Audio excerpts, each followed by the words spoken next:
खरी मंच पे सुंदर सन आवाज के जे अपना आवाजक माध्यम से कहते के मन और दिल पे राज करे ते चाहते तब एक सुंदर वर्णन अपने सब बीच ऋषि भाई राम भरोस शर्मा जी के माध्यम से और चाहे उनका आवाज में जो कनियों आनंद आवे तो मीठ मीठ खबरी के संग उनका सहयोग देवे।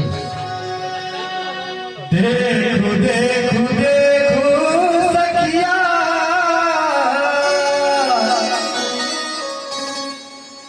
सजनी हमारे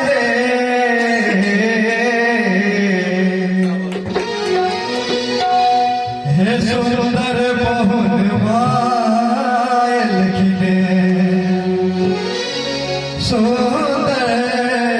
पहुन मायल खिले जनक दुआरे सुंदर पहुन मायल खिले जनक दुआरे सुंदर पहुन मायल खिले देख देखो देखो सखिया सजनी हमारे देखो देखो देखो सखिया सजनी हमारे सुंदर पहुन मायल खिले सुंदर पहुन मायल खिले जनक दुआरे सुंदर पहुन मायल खिले जनक दुआरे सुंदर पहुन मायल खिले।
ठीक है जुल्फे कपूरे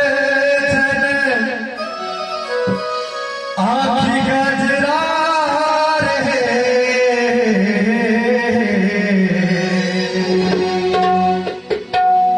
हे होठवा में पान के लाले होठवा में पान के लाले शोभे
जुल्फे कपूरे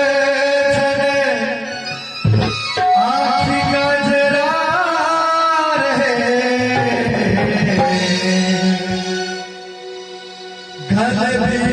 मोतियन गले बीच मोतियन माला कमाले गले बीच मोतियन माला कमाले सुंदर बहु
में पान लाली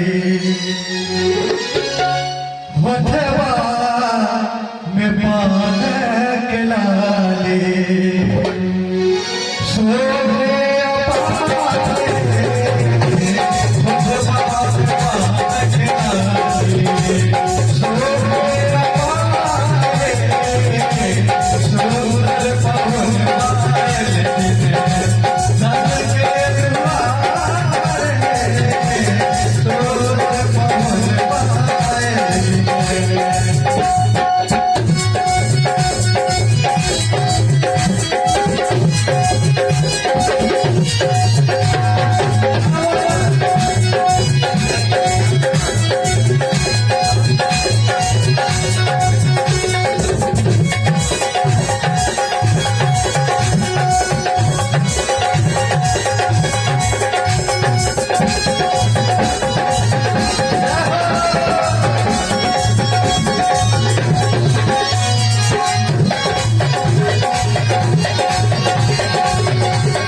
कि माता सुने ना परछु बारंबार है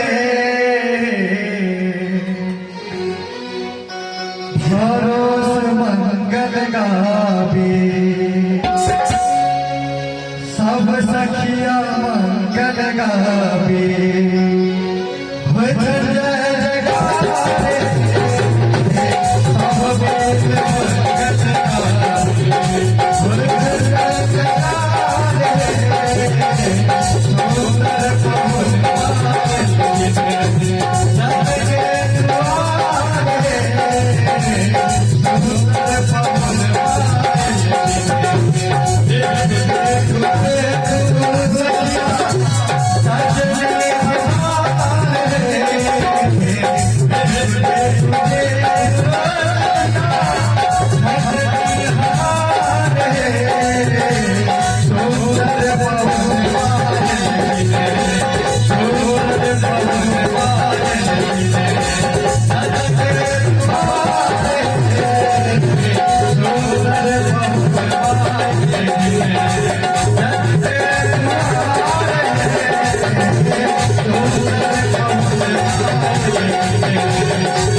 बनवाए लेकिन